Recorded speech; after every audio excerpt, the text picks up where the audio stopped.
Have you ever played the Gundam card game before? No, I haven't, but I've been meaning to give it a try.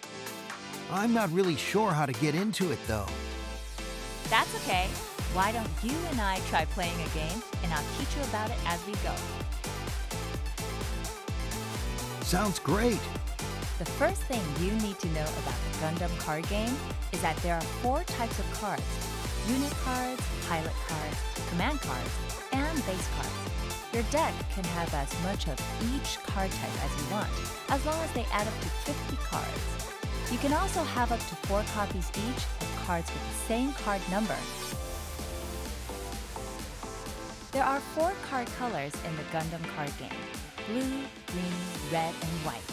Your deck can be constructed using up to 2 of these colors.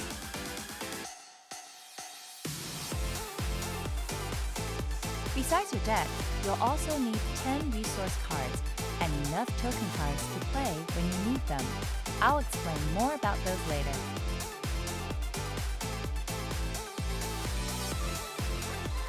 Got it. I'm going to use a green and white deck with Zeon Forces from Mobile Suit Gundam and Mobile Suit Gundam Seed cards. I want to try a blue and white deck with Earth Federation forces from Mobile Suit Gundam and Mobile Suit Gundam Seed cards. I can't believe we get to make decks with cards from different Gundam series. I know, right? That's one of the reasons the Gundam card game is so great.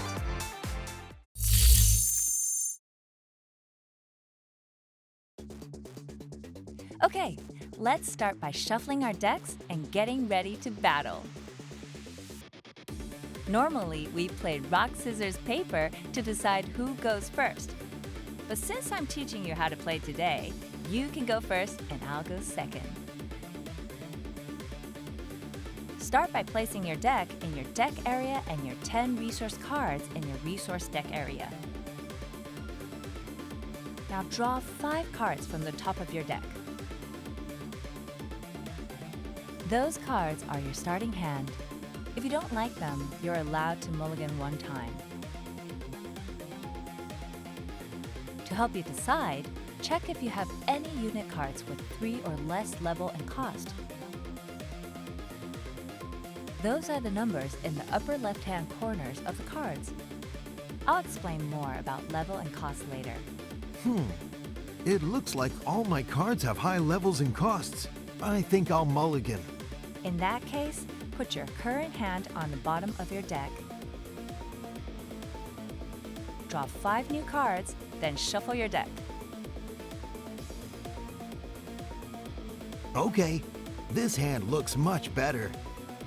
Now you're going to take 6 cards off the top of your deck and place them face down in the shield section of your shield area without looking at them. So these shield cards are going to protect me from attacks? That's right! If you manage to destroy all 6 of mine and deal battle damage to me, you'll win the game. Last but not least are the token cards. We'll each place an EX base in the base section at the top of our shield areas. Then the player going second gets to place an EX resource in their resource area. So player 2 starts the game with an extra card. Now we're ready to begin our game. I'll explain the rules as we go, so follow along.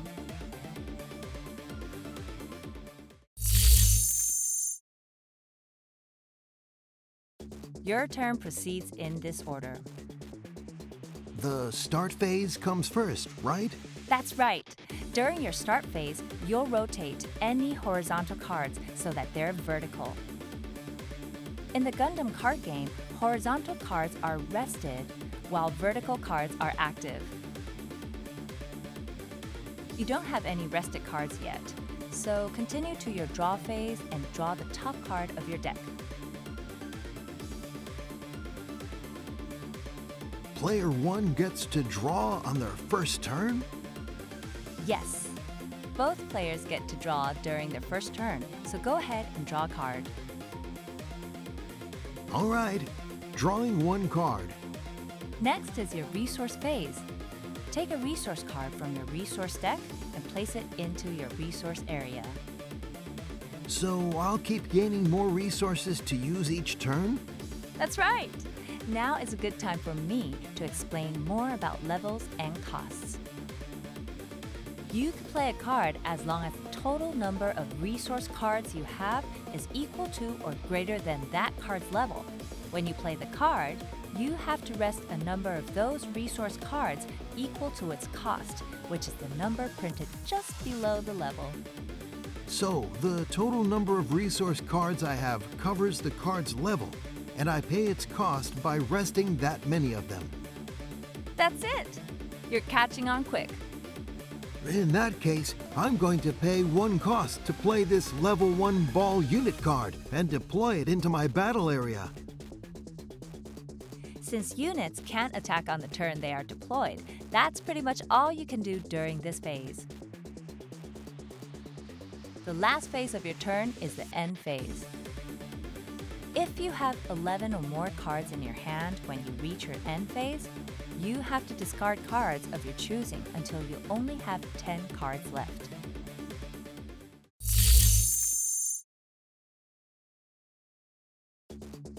Now it's my turn. Like you, there's nothing for me to do during the start phase of my first turn. On to my draw phase, where I draw a card. After that comes my resource phase. Since EX resources count towards levels, that puts me at level 2! On to my main phase.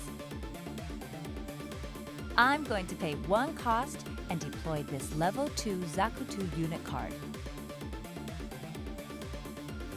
That's all I'm able to do this turn, so I'll let it end with my end phase.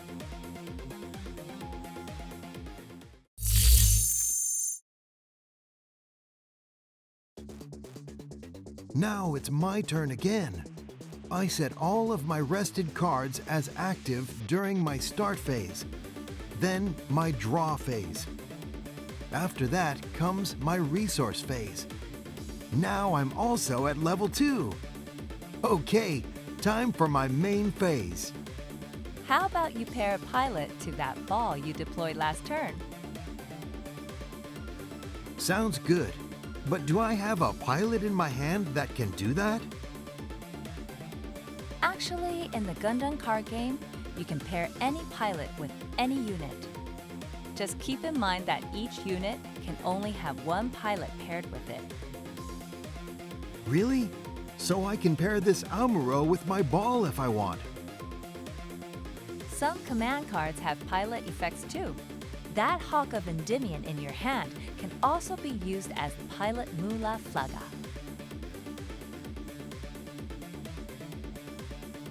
So I can use it as a command card or as a pilot?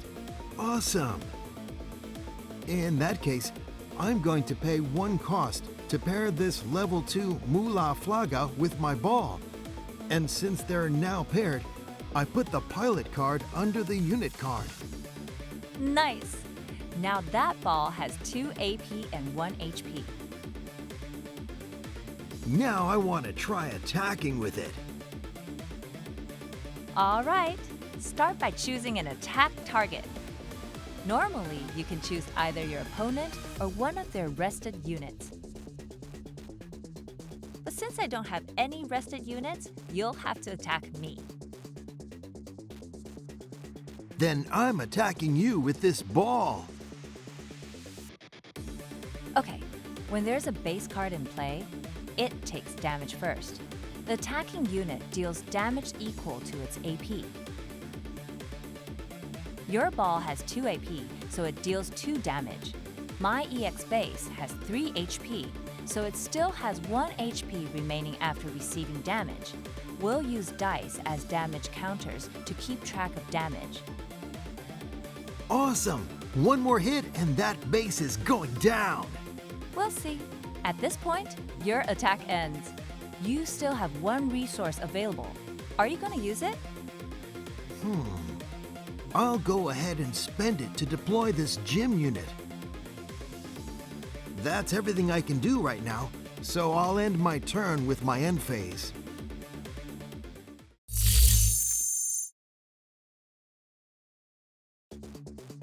Okay, my turn again. First my start phase. Then my draw phase. I place another resource card during my resource phase. Now I can play level 3 cards.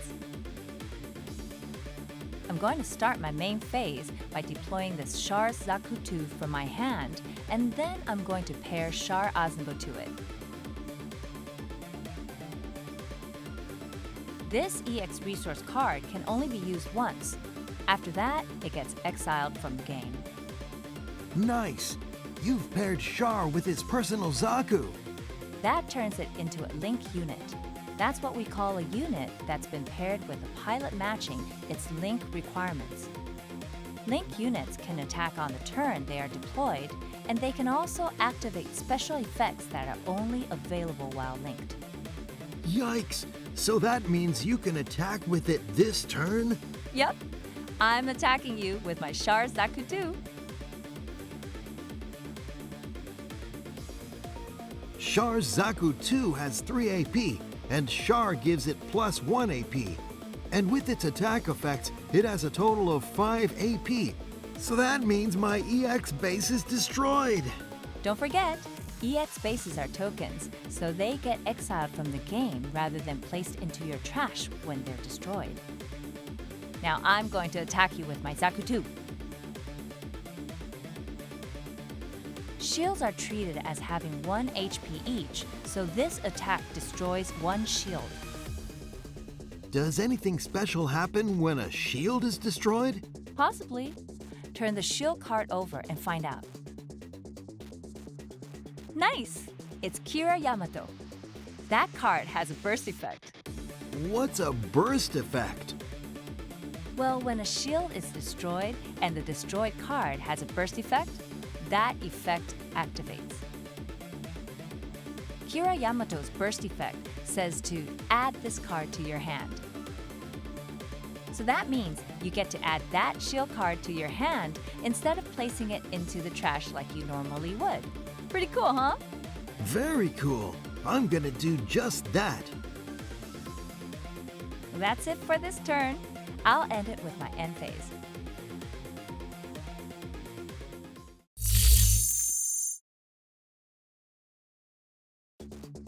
All right, it's time for me to turn this game around. I'll start with my start phase, then comes my draw phase, my resource phase, and after that, my main phase. My defenses are looking a little weak now that my EX base got destroyed. You might consider deploying another base card if you have one. Good idea. I could play this side 7 I have in my hand. I'll pay 1 cost and deploy this level 1 side 7 to my base section. That strengthens up your defenses a little. Let's see. Side 7's deploy effect says I have to add one of my shields to my hand. Normally, shields are put into the trash when destroyed, so getting to add it to your hand is not so bad. I see what you mean. Okay, I still have plenty more to do this turn. First, I'm going to attack your rested Zaku 2 with the gym unit I deployed last turn. Finally, a battle between units! Your gym has 2 AP and my Zaku 2 has 1, which is how much damage they deal to each other. Your gym takes 1 damage, so it has 1 HP remaining. My Zaku 2 takes 2 damage, so it has 0 HP and gets destroyed.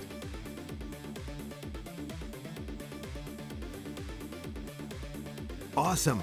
Next, I'm going to attack you with my ball. That means your ball's attack effect will activate. You can use that effect to recover 1 HP on your gym. Go ahead and remove the damage counter die. Awesome! Now my gym is back to full HP. Okay, back to the battle. Ball has 2 AP and my EX base only has 1 HP remaining, so my EX base is destroyed. You still have 2 resources remaining. Are you going to do anything else? Not this time. I'll go to my end phase and end my turn.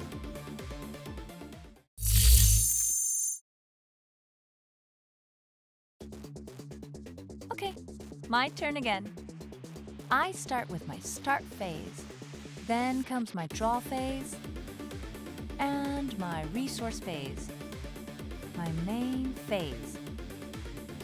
First, I'm going to pay 2 costs to deploy this level 3 Fall Mall base card.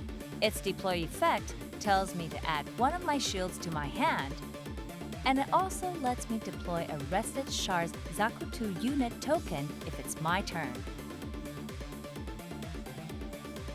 What's a unit token? Unit tokens are cards that aren't part of your deck, like EX bases and EX resources. There are quite a few cards like Falma with effects that you can use to deploy unit tokens. Since I have one more cost to spend, I'll go ahead and deploy a Zaku 1. After that, I'm going to attack your gym with Char Zaku 2. Looking at their AP, my Char Zaku 2 deals 5 damage and your gym deals 2. Dang, I hate to lose that gym. Then why don't you use that Hawk of Endymion in your hand as a command card instead of saving it to use as a pilot? Wait, I can play that right now? Even though it's your turn? You can! See where it says Action on Hawk of Endymion? That means you can use it during any action step, even on your opponent's turn. Good to know. In that case, I'm gonna pay 1 cost and use my Hawk of Endymion. It returns one of my opponent's units with 3 or less HP to their hand. So see you later, Char Zaku 2. When Char Zaku 2 returns to my hand, so does the pilot paired with it. Now that my attacking unit is gone, the attack ends. Well, that's all I can do this turn. So I'll end my turn with my end phase.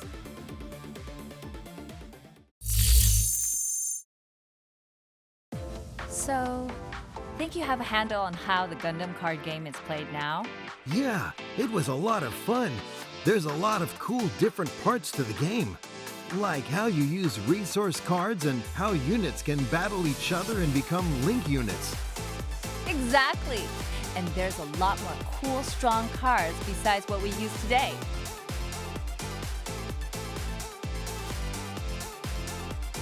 Yeah, let's play! That goes for the rest of you too. Build a deck with all your favorite cards and get into the Gundam card game. Hey, let's finish our game. It was your turn next. Okay, here goes my start phase.